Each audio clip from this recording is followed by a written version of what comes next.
if you think having 100,000 followers means that you have a successful business, you're about to get a reality check. Because I'd rather have 150 supporters than 100,000 followers any day of the week. And now I'm about to show you exactly why. You see, most people are out here choosing vanity metrics while going broke. Let me show you what actually matters. What's going on, everybody? My name is Shayla, aka the Sales Goddess, and today we're breaking down the 5 levels of your audience no one is teaching you.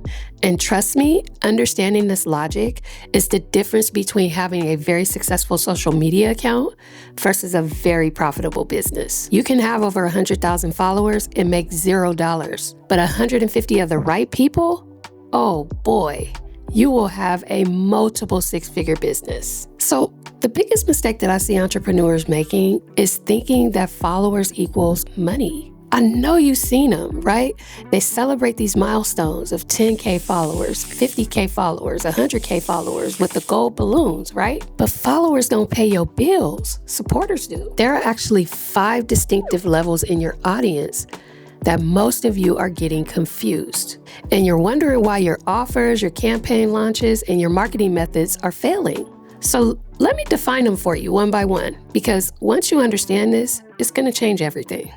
So at the bottom of the totem pole, we have the follower, more so the general population, right?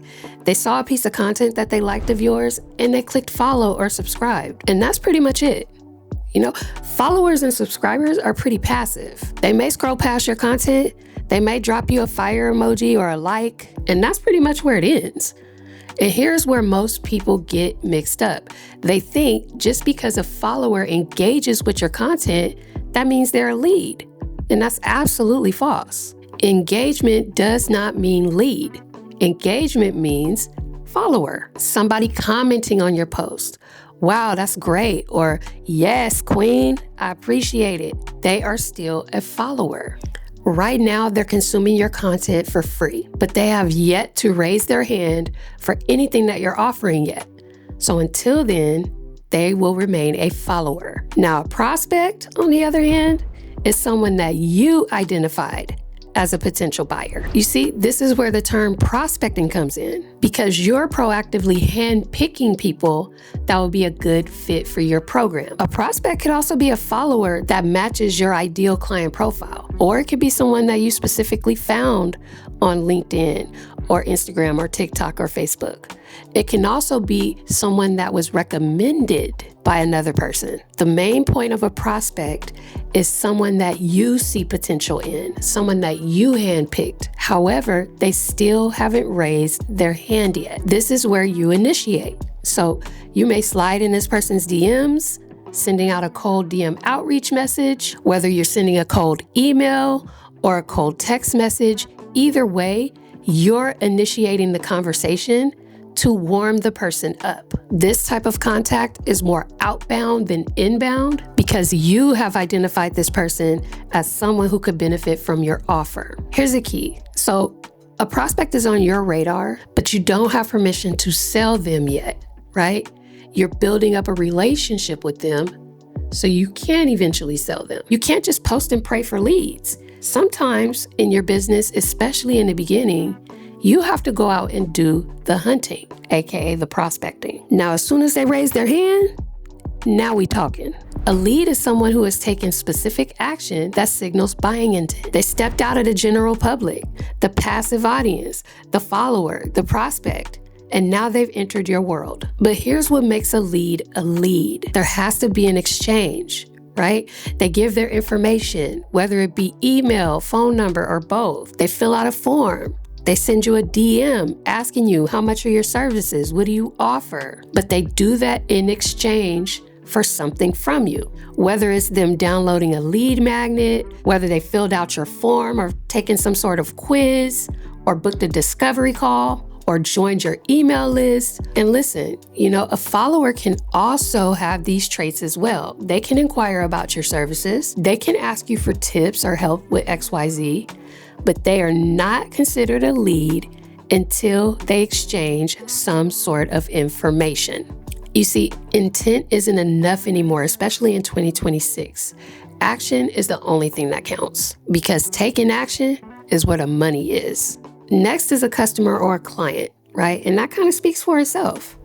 That's the person that gives you money in exchange for a product or service. A customer has crossed that trust threshold, right? They know, like, and trust you enough to do business with you, and you've proven to them that your offer delivers. And now you have the opportunity to turn them into something even more valuable. That's right, I am talking about the supporter. These are your ride or dies, okay? These are your brand ambassadors. These are your walking, talking, breathing billboards. You want somebody to go just as hard as you would on your own business? Gain a couple of supporters. Supporters will buy from you repeatedly, not just once, but repeatedly. They also will go out of their way to advertise anything that you offer to their audience. You see, when you launch something new, they're usually the first in line to buy it. And if that offer doesn't apply to them, guess what? They're the first ones pitching that offer to their audience without even being told to do so. You see, supporters are emotionally invested in your success, not just in their own. They give the best testimonies and they have no problem shouting you out on their stories. This is why I'd rather have 150 supporters than 100,000 followers, because those 150 people will create compound returns. Through loyalty, referrals, testimonials, supporters will sustain your business long term. 100,000 followers that never buy? I'm sorry, that's just decoration. But 150 supporters that show up for you every single day? That's a movement. So let's break down some basic math. So let's just say you had 100,000 followers with a 0.01 conversion rate. That's pretty standard for cold audiences. So if we calculate that number, that's about 100 customers. If your offer is $1,000, then that's about which isn't bad. It's actually really good. So let's take 150 supporters with an 80% conversion rate, because those people are already bought in. That's about 120 customers. And if your price is $1,000, that's $120,000 in revenue. But wait, it gets better, because those 150 supporters, they're still referring people. And those 150 supporters will buy from you again after the first offer is made. And they'll buy again on the second offer and the third offer. And on top of that, they're leaving testimonies that brings in even more supporters. Meanwhile, those 100,000 followers that you have that may have bought something from you might not see your second, third, or fourth offer because of their algorithm. So who's really winning here, right? The person on paper that has 100,000 followers? Or the person who has 150 supporters with a very small following? I'll let you do the math. So here comes one of the most important parts to this video. How does one gain more supporters? Well, it's simple. Just be intentional about moving people up the ladder. So if you have followers on the very bottom of the totem pole, which everyone should have if you have a social media account, my first move would be to go through your followers and prospect. Handpick people who would be a good fit for your business and reach out to them personally and start building a relationship with them. This moves a person from a follower to a prospect. Once you start creating a relationship with this person, then you start making irresistible offers for them to raise their hand or engage with. Then and only then that person will become a lead. And when moving a lead to a customer, here is where the nurturing comes in. You see, there's 4 to 7 levels of trust that a person must go through in order to buy something from you. So whether that is an email campaign, whether that is connection through text message, whether that is seeing more of your content on Instagram, YouTube, Facebook perhaps, all of these levels of communication is combined to get people to trust you enough to purchase something from you. Now, once the money is spent, this person is now one of your customers. And to convert a customer to a supporter, you must over-deliver on the service that you provide them. So if it's personalized fitness coaching, your fitness coaching and your leadership must inspire change from the inside out. They must get at least 10 times the value of what they paid you in order for them to become a supporter. Now, let me also bring to your attention People can also be supporters that have never bought from you before, but that is still dependent on your leadership and value. You must bring enough leadership and value to change a person's life even without them buying something from you. Both of these things are equally important to supporters. You see, every level of your audience requires a certain strategy. And if you're just posting content right now, hoping people will eventually buy from you, you're missing a good 80% of really good business practice. So I'm a living, breathing example of how important a supporter is. So when I was running my fitness business, I had a really small following on Instagram. I had a decent following on Facebook, but it was still under 5,000 people. But I was able to bring in consistent $10,000 months. I was making a good 6 figures a year in my fitness business. And it was because I have 15 to 20 supporters. If it wasn't for my supporters, I don't think I would have made the type of money that I did in my fitness business. My supporters did everything for me.